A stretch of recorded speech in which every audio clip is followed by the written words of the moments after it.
The train screeched against the tracks and a wave of dust rolled through the open cracks in the wood, covering the soldiers' faces in a thin brown film. They had been locked inside for 3 days, knees against knees, backs against splintered boards, the air thick and still, the smell of rust and sweat wrapped around them. When the doors finally opened, sunlight spilled in so bright it felt unreal. For a long second, no one moved. The guard outside, an American with his sleeves rolled up and his cap tilted low, simply said, "Let's go, boys." His voice wasn't cruel. It almost sounded tired. Friedrich blinked at the light. He had last seen open fields in Tunisia before the airstrikes hit his unit. Back then, the world smelled of fuel and sand. Now, it smelled like grass. He stepped down, boots sinking slightly into the dry earth, and looked around. There were no concrete walls, no barbed wire high enough to stop anyone from escaping. Just wooden posts, a few trucks, and a row of single-story huts stretching out into the horizon. He waited for someone to shout, for dogs to bark, for the rifles to be raised, but none of it came. Instead, an American officer with sunburnt cheeks read names from a list, then pointed them toward the camp. "You'll be assigned barracks," the man said, "and work if you wish. Rules are simple. Try to run, we'll find you. Behave, and life will be easy." The German prisoners walked toward their new home in silence. Friedrich looked to his right, where his friend Otto was staring at the open sky. "A prison?"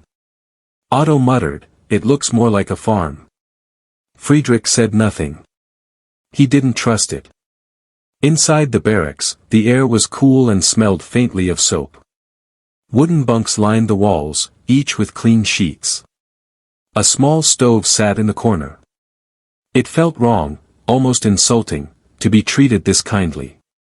The men had expected iron bars, chains, hunger, and punishment. Instead, they found windows with curtains and guards who spoke gently. At dinner, they were served stew, potatoes, and bread.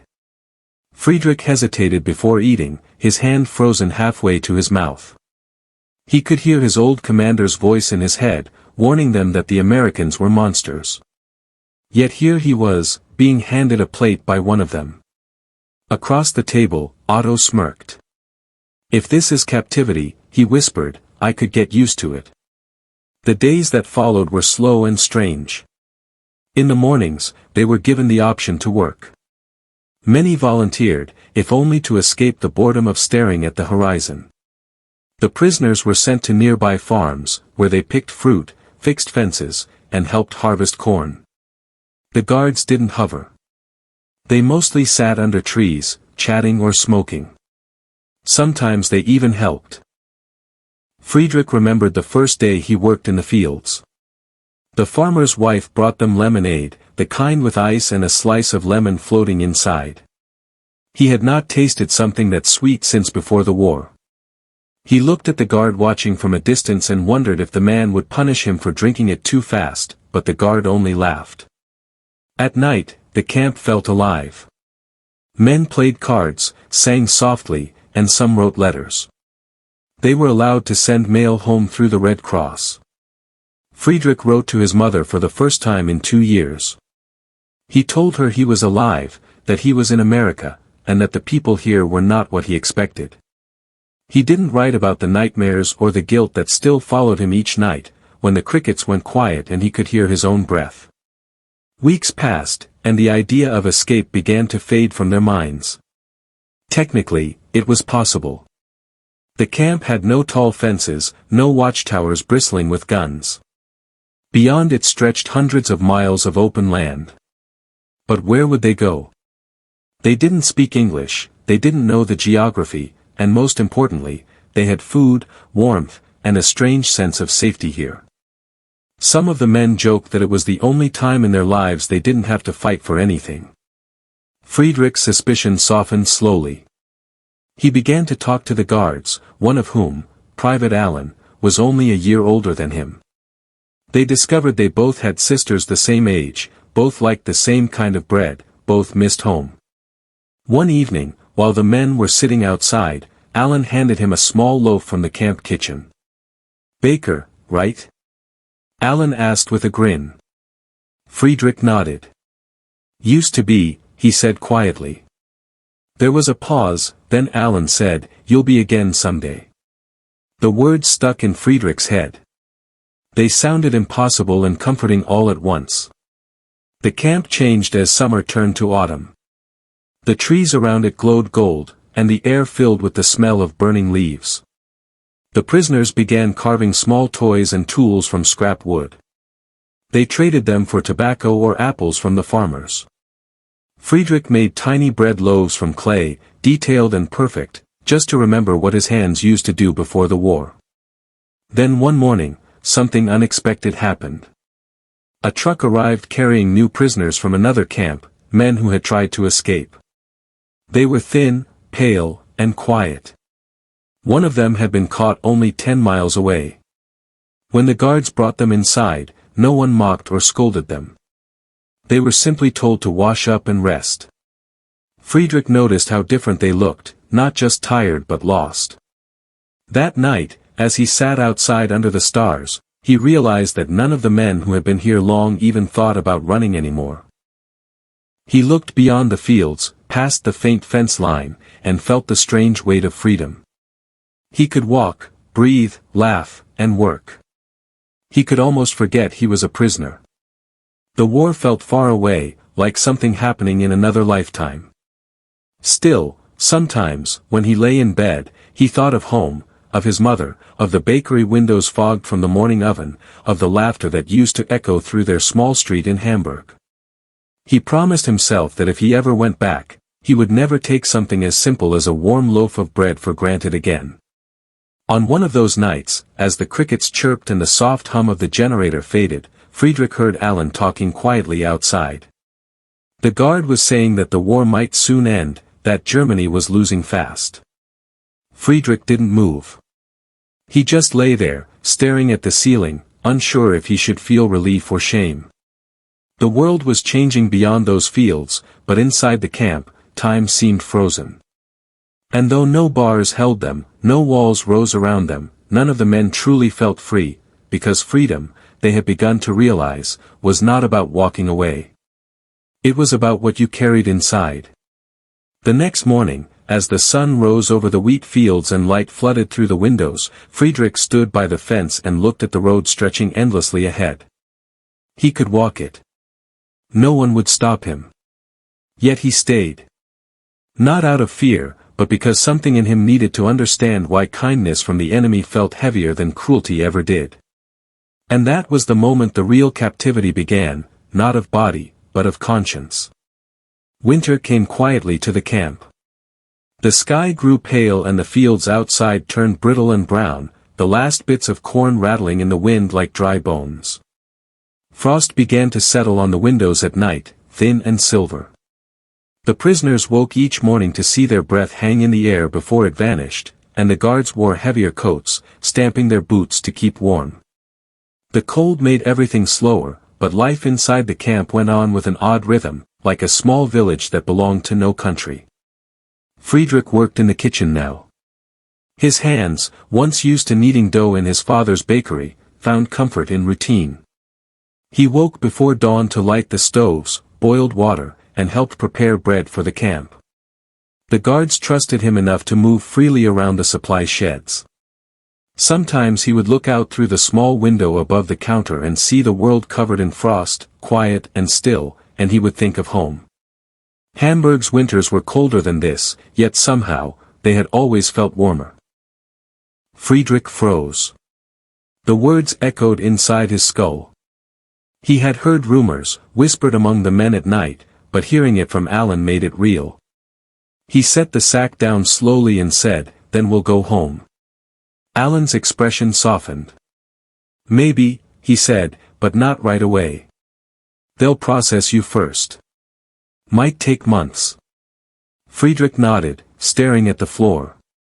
He wasn't sure if home was even there anymore. He pictured his street flattened by bombs, his family gone. What would he return to? That night, the camp buzzed with quiet talk.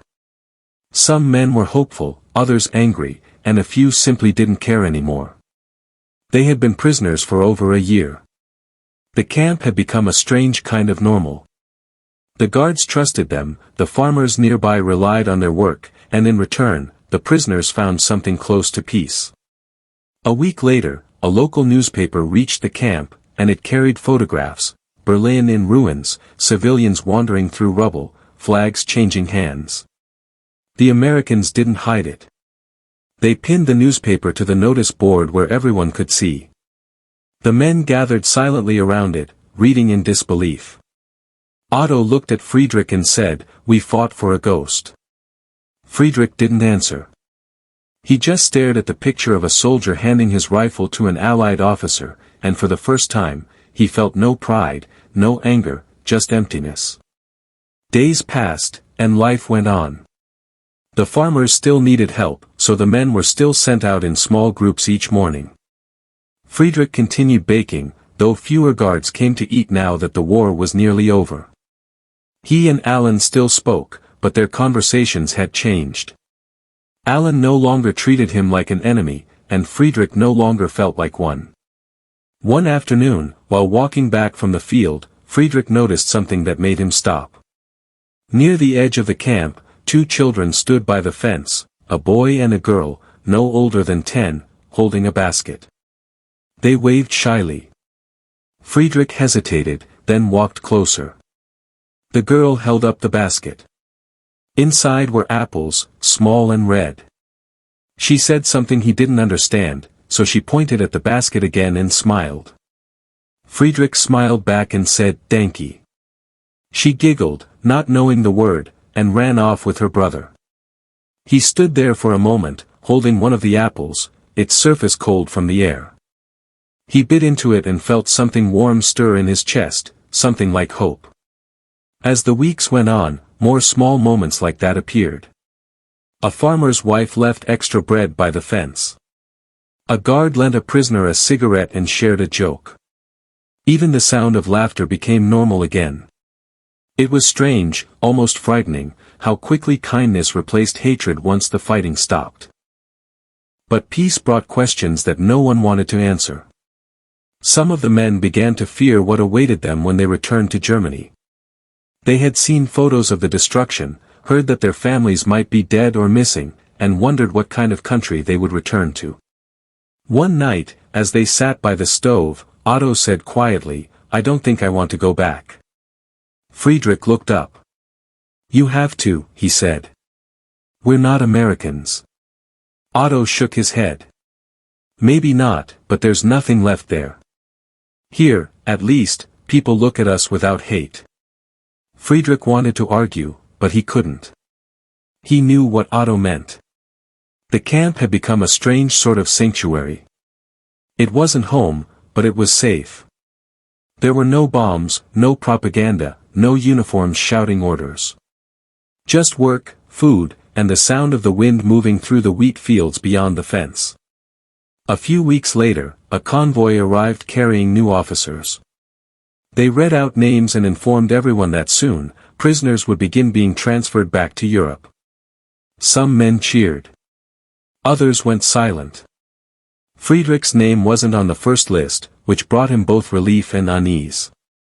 That evening, he walked out to the edge of the field where the fence met the trees. The sun was setting, the sky washed in orange and violet. He could hear distant laughter from the barracks, someone strumming a guitar, another whistling. It didn't sound like a prison. It sounded like life returning. Alan found him there, hands in his pockets, watching the sky. "You thinking of home?" he asked. "Trying to," Friedrich said softly. Alan leaned against the post beside him. "You'll be back there soon enough." Friedrich looked at him. "Do you think they'll forgive us?" Alan didn't answer right away. He kicked a pebble, watched it roll through the dirt. "Maybe not right away. But people heal. They always do." Friedrich nodded, though he wasn't sure he believed it. The next morning, he received a letter through the Red Cross. It was from his mother. The handwriting trembled, uneven but familiar. She was alive. The bakery was gone, but she had found work helping neighbors rebuild. She ended the letter with one line, "Come home when you can, my boy. The ovens will burn again." Friedrich folded the paper carefully and pressed it to his chest. For the first time in months, he cried. After that, every sunrise felt different. The frost began to melt, and the ground softened. Spring was coming. The guards seemed lighter, the prisoners quieter. There were fewer arguments, fewer reminders of war. One evening, as Friedrich was cleaning the kitchen, Otto came in carrying a small wooden box. "Look," he said proudly, opening it to reveal carved chess pieces made from leftover wood. "We'll need something to do on the boat home." Friedrich smiled. "You're sure you'll go?" Otto shrugged. "I think so. Maybe there's still something worth finding." They played their first game that night. As they moved the pieces, Friedrich realized how strange it felt to sit in peace, to think about moves and not survival. It was the first time in years that his mind was free enough to imagine a future. But even as hope returned, uncertainty lingered. News came that some prisoners from other camps had decided to stay in America after release, finding jobs on farms or in small towns. The thought stayed with Friedrich. He couldn't imagine being truly accepted here, yet the idea of starting over where no one knew his past tempted him. He asked Alan about it one afternoon. What if someone wanted to stay here after the war? Alan looked surprised. "You mean, like live here?" Friedrich nodded. "Work, maybe. Start again." Alan thought for a moment, then said, "I don't think the rules would allow it. But if a man really wanted to build a life here, maybe he could find a way. People are kinder than governments." That night, Friedrich couldn't sleep. He listened to the wind through the cracks in the wood and the soft breathing of the men around him. The idea wouldn't leave him. The camp, once a place of confinement, now felt like a border between two worlds, one lost to war, and one waiting to be born. He wondered which one he truly belonged to. As dawn broke, golden light poured through the windows. Friedrich rose, washed his face, and stepped outside. The guards were laughing, someone was already boiling coffee, and birds were perched along the wire fence. He watched the horizon for a long time, his breath forming clouds that disappeared in the light. The war was over.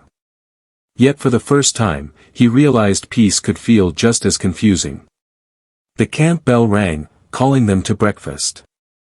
He turned back toward the barracks, the warmth of the rising sun on his face, and thought about his mother's words, "The ovens will burn again." Somewhere beyond this place, the world was waiting. But he wasn't ready to leave. Not yet. And deep down, he wasn't sure he ever would be. The sky was beginning to thaw from its winter gray when whispers started spreading through Camp Stark, quiet as the wind that rustled the pine trees beyond the wire. Rumors first, like faint smoke curling from an unseen fire, that the war in Europe was ending, that Berlin was falling apart, that Hitler was either dead or missing, that the Allies had won. No one knew what was true, and no one dared hope too soon. Yet every morning, the guards' eyes seemed a little softer, the work a little lighter, the rules less sharp around the edges. Matthias felt it before he heard it, a subtle change in the air, the tension that had bound everyone together for years beginning to fray. Even Captain Harris walked the yard differently now, his boots less forceful, his hands often clasped behind his back as though he was thinking of something far away. The prisoners whispered when he passed, half expecting him to announce it was over. On the first day of May, the radio in the mess hall crackled and went silent, and when it spoke again, even the guards stopped moving. The announcer's voice came through thin and trembling, "Germany has surrendered unconditionally." For a long moment no one spoke. Then came a noise Matthias would never forget, not cheers, not cries, but something between the two, a sound that rose and fell like a breath being released after years of holding it. Some men laughed, others sank to their knees, one began to pray softly. Karl turned toward Matthias, his face blank and disbelieving. "It's over," Karl whispered, his voice cracking. Just like that. But it wasn't over, not yet. Freedom was not immediate. The Americans were cautious, unsure how to handle thousands of men who had been their enemies a day before. Some camps would release prisoners slowly, after weeks of sorting, paperwork, interrogations. Matthias could feel the impatience clawing at everyone around him. They had been trained to obey, to wait, but now, for the first time, they had something to wait for. Days passed.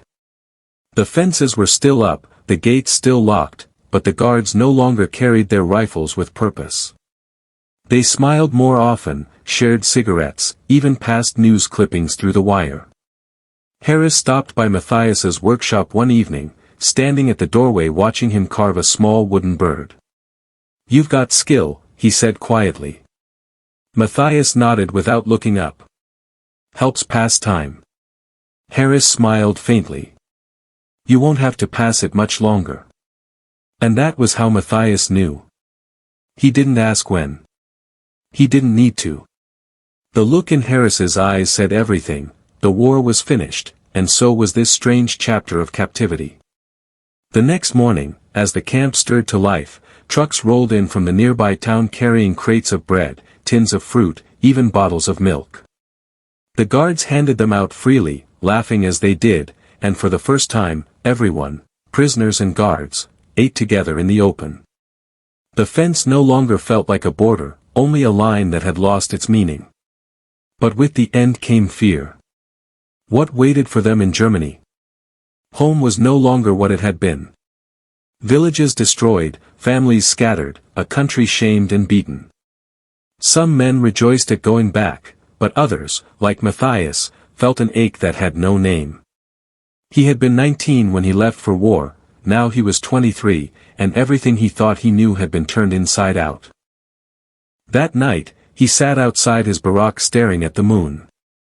It was full and pale, hanging over the pines like a coin. He could hear laughter somewhere in the dark, Karl and a few others singing softly in German, but he stayed silent. He thought of home, of his mother's handwriting on the letters that had stopped arriving years ago, of the small farmhouse near Bremen that might no longer exist. He thought of all the faces he had seen vanish into smoke and snow. He didn't notice Captain Harris until the man was beside him, carrying a small envelope. "Letter came in this afternoon," Harris said. "It's addressed to you." Matthias took it slowly. The handwriting was shaky but familiar. His mother's. He tore it open and read in silence. She was alive. The house had survived. She wrote about how the war had ended, how she prayed every night that he would return, how his father's heart had given out the year before, how she had kept his room ready, untouched, as if he might walk in any day. When he looked up, Harris was still standing there, hands in his pockets. "You going home soon?" the captain asked. Matthias nodded. "They said in a few days." Harris hesitated. "Good. You deserve it." Then, almost awkwardly, he extended his hand. "You were a good man, even when you were supposed to be my enemy." Matthias shook it. "So were you." For a long moment they said nothing. Then Harris turned and walked back into the dark. When the trucks finally came to take them away, there was no celebration, only quiet goodbyes. The prisoners packed what little they had, photographs, carved trinkets, letters, and lined up by the gate that had once seemed like the edge of the world. The American guards stood watching, hats in their hands. A few men clapped the prisoners on the shoulders as they passed. Karl walked beside Matthias, his bag slung over his shoulder. "Feels strange," he said. "I thought I'd run when the gate opened. But now..." Matthias nodded. "Now it feels like leaving home again." They climbed into the trucks. The engine started, rumbling low. The camp began to fade behind them, the fences blurring into the trees until there was nothing left but open road and sunlight. Hours later, they reached the port where ships waited to take them back across the Atlantic. The air smelled of salt and oil, and gulls wheeled overhead, their cries sharp against the sky. Matthias stood at the railing, the ocean stretching out endless before him. He felt the wind in his hair, the sting of salt on his lips. It didn't feel like freedom yet, it felt like something between loss and rebirth. Carl joined him, lighting a cigarette. "You think we'll ever come back here?" Matthias smiled faintly. "Maybe not. But I'll remember it. Even this?" Carl gestured back toward the distant land. "Especially this," Matthias said. "It's where I learned what being free really means." As the ship pulled away, the shoreline shrank until it was a thin dark line against the horizon. The sea was calm that day, the water smooth and silver under the sun. Matthias leaned on the railing, his mother's letter in his hand, the paper fluttering in the wind like a fragile promise. He thought of the men who would never go home, of the strange kindness that had bloomed in a place built for enemies, of how he had arrived as a soldier and was leaving as something else entirely. He looked at the horizon and whispered softly, not to anyone but himself, "It's over." And for the first time, the words didn't feel like surrender. They felt like beginning.